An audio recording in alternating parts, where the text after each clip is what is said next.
सभी बच्चों को हमारा प्यारा सा गुड मॉर्निंग। आज हम पढ़ने वाले हैं क्लास 10 का दूसरा चैप्टर जो बायोलॉजी से संबंधित है, जीव जनन कैसे करते हैं। ठीक है, तो ये आपका चैप्टर का नाम लिखा है जीव जनन कैसे करते हैं। ये आपका पहला ही क्वेश्चन है। तो अगर देखा जाए तो जीव जनन कैसे करते हैं दो तरीके से कर सकते हैं, एक लैंगिक करेंगे और एक अलैंगिक। याद रखिएगा कि लैंगिक कर सकते हैं, लैंगिक और अलैंगिक। अभी इसकी हम परिभाषा आपको बाद में बताएंगे, थोड़ा सा वेट करिएगा, थोड़ा सा कुछ देर के लिए चर्चा करने वाले हैं, आपसे बातें करने वाले हैं। ये बताइएगा कि जीव क्या है।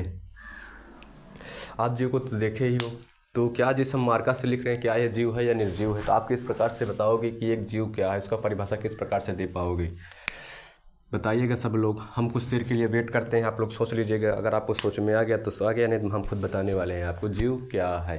ठीक है, आइए देखिएगा। तो क्या सभी जीवों के अंदर जीवन होता है? ठीक सर, सभी जीवों के अंदर जीवन होता है।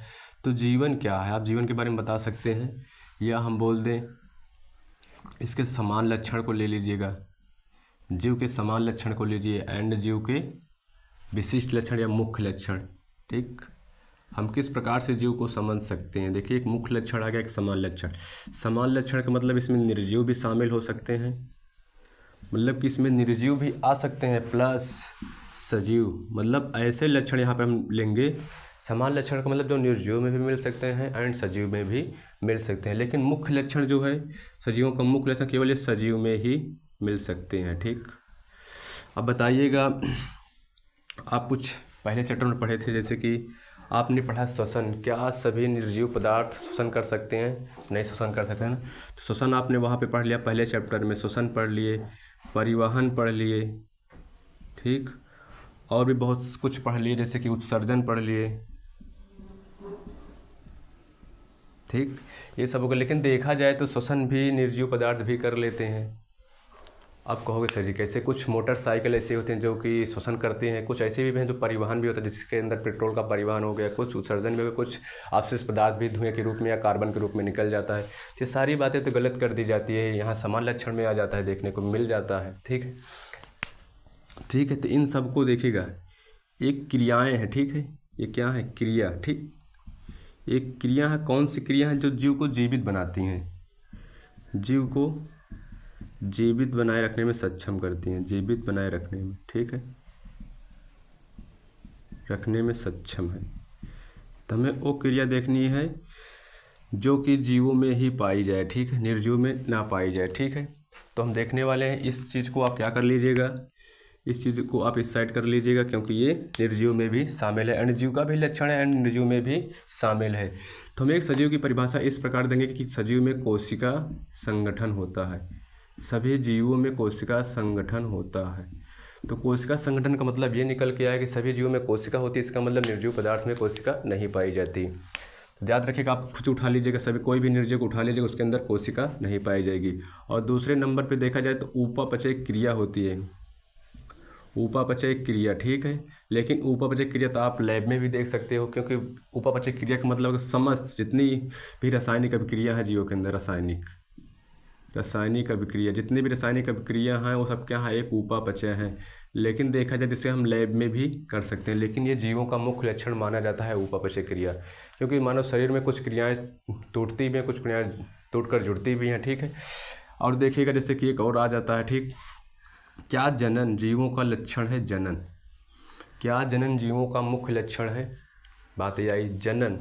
तो क्या सभी जीव जनन करते हैं? निर्जीव भी जनन करते हैं, बताइएगा आप लोग।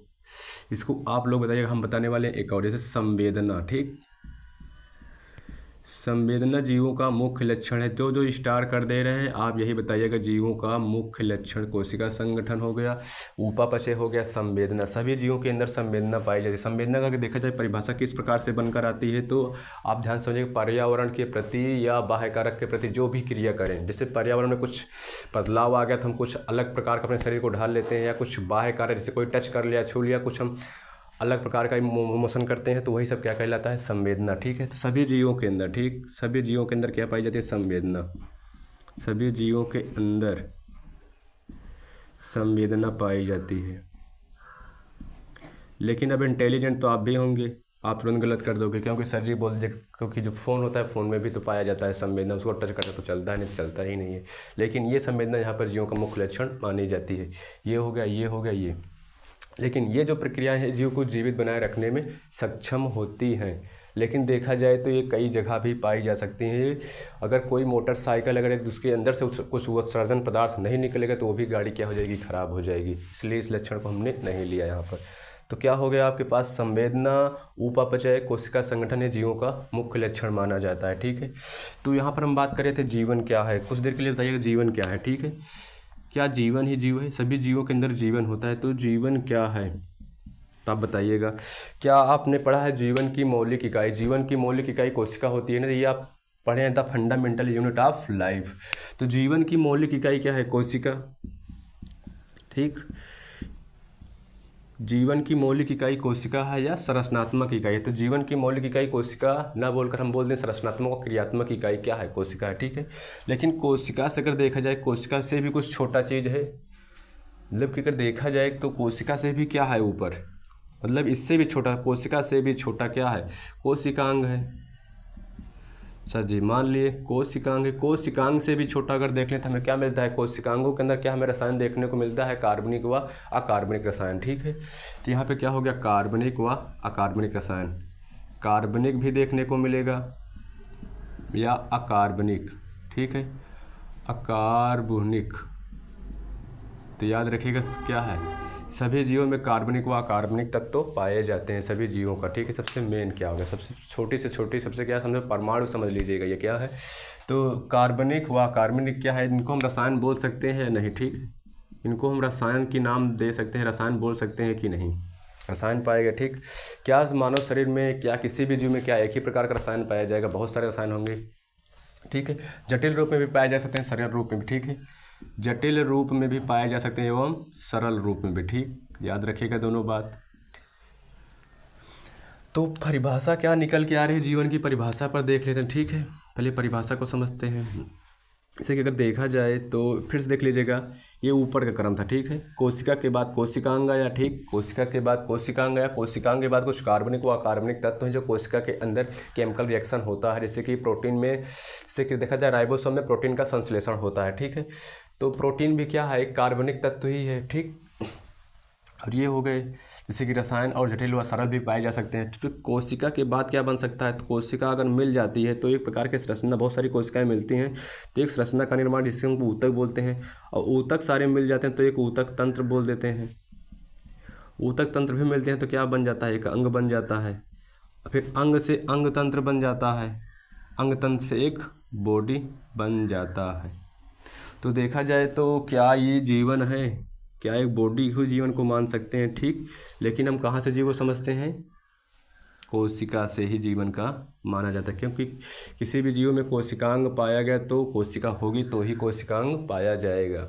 तो इसलिए बोला गया जीवन की मौलिक इकाई कोशिका है। सभी जीव होंगे तो वो कोशिकांग से नहीं बने होंगे, बल्कि कोशिका से बने, कोशिका के अंदर कोशिकांग ही पाए जाएंगे। ठीक, तो कुछ देर के लिए कोशिका में आपको ला रहे हैं, ध्यान समझिएगा। तब तक के लिए इसको हम मिटा देते हैं, तब तक जीवन की परिभाषा भी आप लिख लीजिएगा। एक साइड में हम लिखने का प्रयास करते हैं। देखिएगा जीवन की परिभाषा किस प्रकार से आप किसी को बता सकते हो, बायोलॉजी टर्म में देखिएगा। तो आप क्या लिखिएगा, जीवन की परिभाषा क्या लिखे थे, जटिल रसायन। जटिल रसायन। ठीक, जटिल रसायन। जटिल रसायन, क्या सभी जीवों के अंदर जटिल रसायन पाया जाएगा? जी हाँ, सभी जीवों के अंदर जटिल रसायन पाया जाता है। ठीक, जटिल रसायन हुआ जटिल अभिक्रिया। सभी जीवों के अंदर क्या अभिक्रिया पाई जाएगी, कोई ना कोई केमिकल रिएक्शन तो पाया ही जाएगा। ठीक, कोई ना कोई जीवों के अंदर केमिकल रिएक्शन पाया ही जाएगा। जटिल रसायन हुआ जटिल अभिक्रिया से निर्मित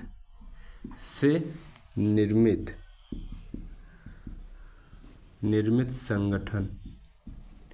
क्या इतना बात आप समझ पाए कि नहीं? जटिल रसायन हुआ जटिल अभिक्रिया से निर्मित संगठन। कौन सा संगठन था? कोशिका। ठीक, कोशिका संगठन हुआ। अब कोशिका भी संगठित होते क्या बन गई, एक शरीर बन जाएगी कि नहीं, बन जाएगी शरीर ना। लेकिन अभी हम क्या समझने वाले, जटिल रसायन हुआ जटिल अभिक्रिया से निर्मित संगठन जो पर्यावरण, हम लोग रहे कहाँ पर हैं बताइएगा? हम तो लोग पृथ्वी पर हैं, तो यहाँ पर पर्यावरण भी पाया गया। पर्यावरण के प्रति क्रिया करें और यही विधि, क्रिया करें और यही विधि क्या है? जीवन है। ये बायोलॉजी के टर्म में कुछ शब्द ऐसे निकल के आ जाते हैं, ठीक। तो जटिल रसायन से, जटिल अभिक्रिया से पर्यावरण के प्रति कोई क्रिया करें या कुछ भी करें तो क्या है? जीवन, यही है। आप खुद अगर जब पढ़िएगा, खूब डीप में जाइएगा तो आपको समझ में आएगा। देखिएगा, मैंने कोशिका लिया था, ठीक है। कोशिका के अंदर केमिकल रिएक्शन होगा, तो हमने केमिकल रिएक्शन भी रसायन से ही हो सकता है, बिना रसायन के केमिकल रिएक्शन होगा नहीं। और जटिल अभिक्रिया भी हो सकती है, कुछ अभिक्रियाएँ टूटेंगी, कुछ अभिक्रियाएँ जुड़ती भी हैं। से निर्मित संगठन जो पर्यावरण के प्रति क्रिया करे, यही क्या विधि है? जीवन है, ठीक। जैसे कि आपने सुना होगा माइटोकॉन्ड्रिया। माइटोकॉन्ड्रिया में क्या होता है? ग्लूकोज का ऑक्सीकृत होता है, वहाँ पे ऑक्सीकृत कितना बोलकर उनका अपघटन होता है, ठीक है। वो टूटते हैं, ठीक। ये हम समझे जीवन की परिभाषा में समझने। जीव क्या है? अब जीव के लक्षण को बता दीजिएगा। सभी जीवों में क्या पाया जाता है? कोशिका संगठन पाया जाएगा, संवेदना पाई जाएगी और उपापचय क्रिया पाई जाएगी। जीवों का मुख्य लक्षण, जैसे कि अगर बोला जाए वृद्धि, हमने बोल दिया क्या सभी जीवों में वृद्धि होती है, ठीक। सभी जीवों में वृद्धि होती है, परंतु निर्जीव पदार्थों में भी वृद्धि देखने को मिलता है। जैसे आप उठा लीजिएगा, जैसे हिमालय पर्वत हो गया, वो भी क्या है? वृद्धि करते ही जाते हैं। थोड़ा थोड़ा वृद्धि उसमें भी हो रही है। कुछ और भी निर्जीव पदार्थ, जैसे कि नदियाँ जो होती हैं, नदियाँ जहाँ पहाड़ों झरने से आती हैं, वहाँ से कंकड़ पत्थर कट के बगल की ओर, मतलब कि एक बंदरगाह का निर्माण कर देते हैं, यहाँ बगल बगल इकट्ठा करते हैं, रेत का टीला बना देते हैं। तो ये भी क्या है? नहीं माना जाता। केवल मुख्य लक्षण आपको हम बता दिए। जनन को भी आप मुख्य लक्षण समझिएगा, क्योंकि सभी जीव, जितने भी जीव हैं, वो जनन करते हैं, इसलिए कोई निर्जीव पदार्थ जनन नहीं करता। तो ये मुख्य लक्षण माने गए, ठीक। उसको आप जनन को कोई निर्जीव पदार्थ से आप नहीं तुलना कर सकते, ठीक है। तो चलने हैं पढ़ने वाले क्या है? जनन की परिभाषा देखने वाले। थोड़ा सा कुछ बेसिक था, इसलिए आपको बेसिक बता दिए। तो आप लोग कोशिका के बारे में कुछ जानते हैं तो बताइएगा, कोशिका की खोज किसने किया था? बताइएगा, कोशिका की खोज किसने किया था? तो आपको पता होगा, कोशिका की खोज करने वाले रॉबर्ट हुक साहब थे, जो 1665 ईस्वी में कोशिका की खोज किए, ठीक। तो इतना बात आप कोशिका में ही पढ़िएगा। अब चल रहे हैं पढ़ने कौन सा? जीव में जनन कैसे करते हैं बता दिए। अब पढ़ने वाले क्या, थोड़ा सा आगे, हमें केवल ये समझाना था थोड़ा सा आपको, बस, ठीक। तो आपसे कोई अगर पूछेगा तो क्या बताओगे आप? तो हमने आपको जीवों के समान लक्षण भी बता दिए। समान लक्षण कौन कौन से हैं? जो जीव को जीवित बनाए रखने में सक्षम है, वो तो जैव प्रक्रम के लक्षण माने गए ना। तो याद रखिएगा, मैं बोलूँ कि क्या जनन अगर कोई जीव जनन नहीं करता तो क्या वो जीवित रहेगा या मर जाएगा? बताइएगा। अगर कोई प्राणी या कोई पर्सन है, यदि वह जनन नहीं कर रहा है तो वह जीवित रहेगा या मर जाएगा? तो वो जीवित रह सकता है, जीवित रह सकता है, ठीक। ये बात याद रख लीजिएगा। जनन नहीं करेगा तो क्या रहता है? जीवित रह सकता है। कोई भी जीव, कोई भी पर्सन यदि जनन नहीं कर रहा है तो भी वह जीवित रह सकता है। इससे कुछ उठा लीजिए, जैसे कुछ एग्जाम्पल भी आपको दे रहे हैं। जैसे कि कुछ दंपत्य जीवन होते हैं ना, जो जनन नहीं कर सकते, ठीक। और कुछ जैसे कि आप ध्यान समझिएगा, जैसे कि गधा बोलते हैं या खच्चर बोल देते हैं। खच्चर भी क्या कर सकता? जनन नहीं कर सकता। खच्चर भी आ गए, और भी आ जाते हैं। कुछ ऐसे भी जीव होते हैं जो जनन नहीं, जैसे कि नपुंसक, छक्का, छुक्का, ये सब लिख लीजिएगा। नपुंसक कुछ लोग हो जाते हैं तो जनन नहीं कर सकते, ठीक। कुछ केमिकल रिएक्शन के कारण कुछ बदलाव आ जाते हैं जो कि वो जनन नहीं कर सकते, ठीक। तो जनन जैव प्रक्रम में शामिल नहीं कर सकते आप। वो क्रिया जीव को जीवित बनाने रखने में सक्षम नहीं है, या केवल सक्षम है इसलिए क्योंकि अपने वंश को बनाए रखने के लिए सक्षम है। वंश को, जनन क्या है? अपने वंश को बनाए रखने में सक्षम है, ना कि जीवित बनाए रखने में सक्षम है। याद रखिएगा बात को। तो जनन को आप वहाँ से हटा दीजिएगा, किताब में लेकिन दे दिया गया है जनन भी, ठीक। तो देखिएगा, यहाँ पे बोला गया जीव जनन कैसे करते हैं। तो हमने बोला जीव जनन दो तरीक़े से करते हैं, तो लैंगिक करेंगे या अलैंगिक करेंगे। और फिर हम बोल रहे हैं, यहीं पर एक क्वेश्चन आप उठा रहे हैं, जीव जनन क्यों करते हैं। अभी आपको हम समझाएं जीव जनन क्यों करते हैं, बताइएगा। जीव जनन क्यों करते हैं? तो जीव जनन क्या करें, क्यों करेंगे? अपने वंश को बनाए रखने के लिए, अपनी प्रजाति को बनाए रखने के लिए। अगर नहीं करेगा तो क्या हो जाएगा, उसका वंश नष्ट हो जाएगा। ठीक, तो क्या हो गया यहाँ पर, अपने वंश को बनाए रखने के लिए,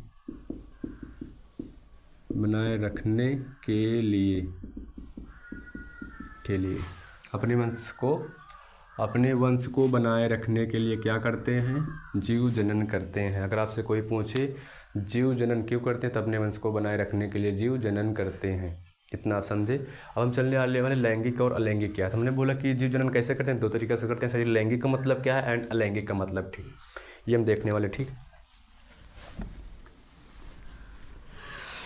देखिएगा, अगर हम लैंगिक की बात करें, ठीक, लैंगिक, तो लैंगिक से क्या हम कुछ आपको शब्द यहाँ से निकल रहा है। देखिएगा, लैंगिक से हमें क्या शब्द मिलता है, लिंग। ठीक, यहाँ पे अगर लिंग मिल रहा है तो इधर क्या है, अलैंगिक। ठीक, तो इधर क्या होगा, अलिंग, मतलब कि लिंग ना हो जिसमें। ठीक, जिसमें लिंग ना हो, अलिंग हो जिसमें लिंग हो। ठीक है, इसमें लिंग मिल सकते हैं और इसमें लिंग नहीं मिल सकते। पहला पॉइंट में आप लिखिएगा अलैंगिक में। ठीक, इधर भी क्या हो गया, इसमें लिंग मिल सकते हैं। ठीक, अगर लिंग मिल रहे हैं तो अलग अलग बॉडी भी हो सकती है, एक भी बॉडी हो सकती है, तो ये उभयलिंगी भी हो सकते हैं,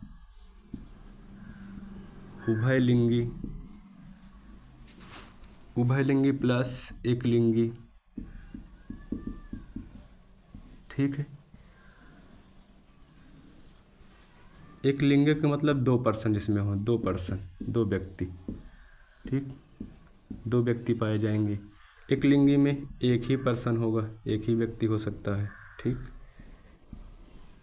पर इधर क्या होने वाला है, आप कुछ भी कर दीजिएगा, चाहे एक पर्सन होगा चाहे जो कर दीजिएगा, इसमें कोई भी प्रकार का होता नहीं। लेकिन बोलते हैं एक नायक होगा, जनक होगा। ठीक, या बोल दीजिएगा या तो नर होगा या मादा। जनक में भी कौन सा, या तो नर होगा या तो मादा, इसे बोल दिया जाता है। ठीक, इसमें केवल एक ही पर्सन कार्य कर सकता है। ठीक, यहाँ पे डबल पर्सन कार्य करने वाले हैं। यहाँ पे युग्मक नहीं बनता। ठीक, यहाँ पर युग्मक नहीं बनता। इस कारण से यहाँ पर नर मादा को रखना भी उचित नहीं होता। कुछ लोग बोलते हैं कि अलैंगिक जनन में केवल एक ही पर्सन होता है, तो एक ही पर्सन नहीं, अगर एक ही पर्सन होगा तो भी तो युग्मक बनेगा। तो नर मादा को हटा दें, इसमें कोई प्रकार के पर्सन नहीं होते। ठीक है, युग्मक नहीं बनता। यहाँ पे युग्मक बनेगा, युग्मक बनता है। ठीक सर जी, ये उभयलिंगी मतलब क्या है, ऐसे मतलब ऐसे एक प्राणी को मैंने ले लिया। ठीक, ऐसे प्राणी को ले लिया, इसके अंदर दोनों प्रकार के क्या है, जनन अंग शामिल हैं, दोनों प्रकार के जनन अंग शामिल हैं। ठीक, ये हो गया। एक लिंगी का मतलब कि ऐसा मैंने 2 पर्सन लेना पड़ेगा जिसके अंदर एक अंग होगा जनन का, इधर भी एक अंग होगा जनन का। ठीक, अलग अलग बॉडी में अलग अलग जननांग पाए जाएंगे, इसलिए एक लिंगी बोला गया। मतलब कि एक ही शरीर में दोनों जननांग अगर उपस्थित हैं तो उभयलिंगी हो गए। ठीक, ये हो गया। एक लिंगी आप समझ पाए कि नहीं। ठीक, एक लिंगी और उभयलिंगी। और क्या बता सकते हैं, जो ये होते हैं ये अंडायुज भी हो सकते हैं, जो ये अंडायुज प्लस जरायुज होते हैं। अंडायुज प्लस, देखिए जो लैंगिक जनन करेगा वो अंडायुज के रूप में हो सकता है या तो जरायुज के रूप में। जो भी लैंगिक जनन करता है तो अंडे के रूप में जन्म देगा बच्चों को, या तो दे सकता है बच्चे के रूप, मतलब कि अंडे के रूप में जन्म देगा, वो मैच्योर होगा। फिर जरायुज मतलब जो सीधा मैच्योर बच्चे को जन्म देते। ठीक है, ये परिपक्व बच्चे को जन्म देते हैं। ठीक, परिपक्व, ठीक, परिपक्व बच्चे को। ठीक, बच्चे को भैया, ठीक, बच्चे को। ठीक, और ये अपरिपक्व मतलब कि पहले अंडे के रूप में रहेंगे, फिर अंडे से बाहर आएंगे, फिर चूजा बन जाएगा, फिर परिपक्व बन जाते हैं। तो अंडे भी क्या है, एक सेल ही माना जाता है अंडे। जैसे कि आप देखें हो, कहते हैं ना दुनिया मतलब कि यूनिवर्सल की सबसे बड़ी सेल क्या है, तो ऑस्ट्रिच शुतुरमुर्ग का अंडा की बात करते हैं। वो क्या है 2 kg का माना जाता है। तो आप उसको अगर आप उसको देख लिए तो आप समझ सकते हैं। यदि आपको उसका नहीं देखें तो आप कभी एग खाए होंगे, अंडा खाए होंगे, तो आप जाकर अंडे को देख लीजिएगा, वो भी क्या है, एक सेल ही है। ठीक, तो ये हो गया। ये अंडायुज भी हो सकते हैं, जरायुज भी हो सकते हैं। और कोई पॉइंट देखिए, एक पॉइंट और बताने वाले हैं। ठीक, इसमें कौन सी क्रिया होती है, निषेचन। इसमें कौन सी क्रिया होती है, निषेचन। और इसमें निषेचन नहीं पाया जाएगा, निषेचन नहीं पाया जाएगा। ठीक, और देख लीजिएगा, देखिएगा इसमें विभिन्नता। विभिन्नता का मतलब कि ये होता है कि ध्यान समझिएगा, जैसे कि कुछ कहते हैं ना गांव में कि जैसे कि ये आपका लड़का मतलब कि आपका चेहरा इस पापा पे गया और गाल वाल इस पे चला गया, हाथ इस पे चला गया, सांवला रंग इस कारण हो गया। तो कुछ कारण बताते हैं ना जो मम्मी पापा के लक्षण अलग अलग आ जाते हैं, ठीक है। अलग अलग लक्षण देखने को मिलते हैं नर और मादा के, ठीक है। तो कुछ लक्षण मम्मी के बच्चों में देखने को मिलता है, कुछ लक्षण देखने को मिलता है पापा का भी, ठीक है। तो ये हो गया। लेकिन यहाँ पर विभिन्नता नहीं देखी जाती, यहाँ पे समानता देखी जाती है, ठीक। यहाँ पे हमेशा समानता, ठीक। यहाँ पे समानता होती है और यहाँ पर विभिन्नता बहुत अधिक देखने को मिलती है और धीरे धीरे चेंज जैसे होता चला भी जा रहा है, ठीक। जैसे कि अगर देखा जाए तो हमारे पूर्वज क्या थे, हम आपको ले जा रहे हैं 1.5 करोड़ वर्ष पूर्व। कितना वर्ष पूर्व? 1.5 करोड़ वर्ष पूर्व। बताइएगा कि पहले जो हमारे वंशज थे वो क्या थे? एक कपि थे, एक बंदर थे। बंदर से ही लैंगिक प्रोसेस के ही जरिए हम लोग बदलते बदलते आज इस कंडीशन पर आ चुके हैं, ठीक। और क्लाइमेट चेंज भी इसका बहुत बड़ा उदाहरण माना जाता है, ठीक है। तो ये हो गया। पहले हम 1.5 करोड़ वर्ष क्या थे? कपि थे, ठीक। कपि मतलब बंदर, हमारे पूर्वज क्या थे? बंदर थे। तो देखा जाए परिपक्व हो गए सर, ठीक है। और भी कोई पॉइंट बन रहा, अगर पॉइंट बनेगा तो हम बताने वाले हैं आपको, ठीक है। लैंगिक हो गया, ठीक। इसमें युग्मक बनेगा, ठीक है। ये हुआ, बस इतना ही आप लिख लीजिएगा और चलने वाले थोड़ा सा कुछ और बातें करने वाले हैं। तो जीव जनन कैसे करते हैं तो आप बता दीजिएगा। 2 तरीक़ा से करते हैं, तो लैंगिक करेंगे या अलैंगिक करेंगे। और लैंगिक में हमने क्या बता दिया, इसमें लिंग की आवश्यकता पड़ती है। इसमें लिंग की आवश्यकता पड़ती है तो जो शरीर होगा उसमें दोनों लिंग एक साथ उपस्थित हों या अलग अलग बॉडी में स्थित हों। अगर एक साथ उपस्थित हैं तो उभयलिंगी, अलग अलग हैं तो एक लिंगी हो सकते हैं। और ये अंडाइज प्लस जरायुज हो सकते हैं, मतलब कि ये अंडे के रूप में जन्म देते हैं, अपरिपक्व जो होता है, और जरायुज के रूप में जो परिपक्व होते हैं, ठीक। और फिर हमने बोला अलैंगिक में क्या होता है? लिंग नहीं पाए जाते, ठीक। और फिर मैंने बोला इसमें समानता पाई जाएगी, मतलब जो इनसे जो प्रोसेस होगा, जो इनसे जनन होगा वो सेम उसी की तरह सेम हो जाएगा। मतलब जैसे कि ये मार्कर ले लीजिएगा, ठीक है। जैसे कि अगर इसमें प्रजनन हो रहा है निर्जीव पदार्थ, लेकिन मान लीजिए कि कोई क्या है? सजीव है, ठीक है। इस सेम अगर इसी से अगर कोई मतलब दूसरा बन रहा है सेम इसी के जैसा, थोड़ा सा उसमें फ़र्क नहीं पाया जाएगा, ठीक। तो इसमें जनक को एक को ही समझ के चलिएगा, जैसे कि बोल दिया रहता ना जनक एक, लेकिन जनक माना नहीं जाता। क्या आप प्लांट को नर बोलोगे या मादा बोलोगे? किस प्रकार से आप बोल सकते हो कि यह नर है या मादा है? कहोगे दोनों लक्षण इसके अंदर है, ठीक है। क्या बोल दीजिए? अर्धनारीश्वर है, ठीक। इसमें दोनों प्रकार के पाए गए हैं, यही तो आप बोल दीजिए। सबसे बढ़िया होगा दोनों का लक्षण सामने से बन गया, ठीक है। तो दोनों पहले से युग्मक मिले रहते, इसमें क्या होता है जब पहले से ही बन के चले आए, इसमें युग्मक चिपके हैं, जो भी आप समझिएगा। इसमें कोई प्रकार का जनक नहीं पाया जाता, ठीक। युग्मक नहीं बनता, इसमें युग्मक नहीं बनने की संभावना, ठीक। निषेचन, ठीक है। ये हो गया। और इधर हमने बता दिया था अपरिपक्व, ठीक। इतना आप बातें लिख लीजिएगा। और देखिएगा समानता, इसमें अर्धसूत्र विभाजन देखने को मिलेगा। इधर आपको क्या मिलेगा? अर्धसूत्री विभाजन। अलैंगिक में क्या मिल सकता है? अर्धसूत्री विभाजन।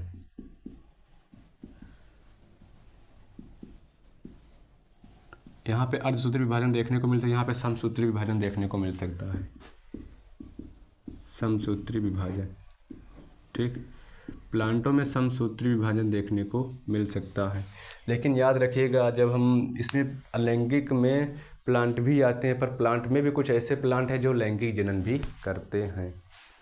कुछ ऐसे भी प्लांट हैं जो लैंगिक जनन की प्रोसेस करते हैं, ठीक। ये आप बात याद रखिएगा, लैंगिक भी प्लांट कर लेते हैं, ठीक। तो आज के लिए इतना पढ़ने वाले हैं, बाकी हम आपको सारा जितना भी डाउट बनेगा सब क्लियर करते चले जाएंगे, ठीक है। कुछ प्लांट है जब आप आगे क्लास में जाओगे तो आगे क्लास में आपको मिलेगा, जैसे कि ब्रायोफाइटा में लैंगिक जनन किस प्रकार से होता है, ट्रेडियोफाइटा में लैंगिक जनन किस प्रकार से होता है, उनके विधि का वर्णन करिए। एंड देखिए जैसे कि आता थैलोफाइटा, ठीक। ये सब में कुछ आपको लैंगिक के प्रोसेस देखने को मिल ही जाता है, ठीक।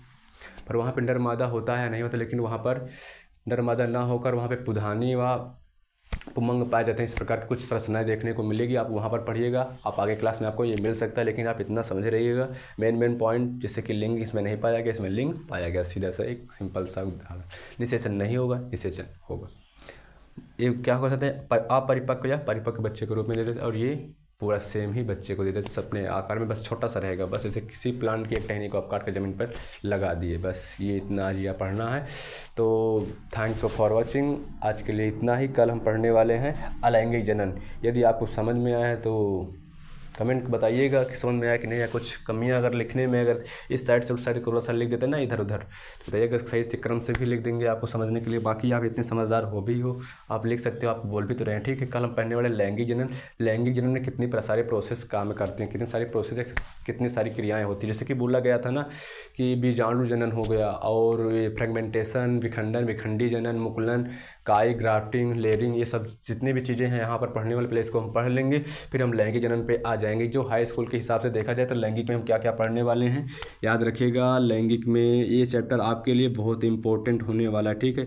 नर को पढ़ेंगे और मादा को, ठीक, नर व मादा को प्लस पुष्प को पढ़ने वाले हैं, ठीक, नर मादा पुष्प, ठीक। और इसी चैप्टर में क्या है, जनन स्वास्थ्य, ठीक, जनन स्वास्थ्य इसी चैप्टर में है बाबू, याद रखिएगा। जनन स्वास्थ्य को भी पढ़ने वाले हैं, इतना इस चैप्टर में पढ़ने वाले हैं। और इस चैप्टर से ही देखा जाए तो ज़्यादा क्वेश्चन बनने की संभावना पाई जा सकती है। 7 से 8 नंबर की क्वेश्चन बनने की संभावना हो सकती है, और भी बन जाए, लेकिन 7 से 8 नंबर इस चैप्टर से बनने की संभावना है। तो ठीक है, आज के लिए इतना ही, बाकी हम कल पढ़ने वाले हैं।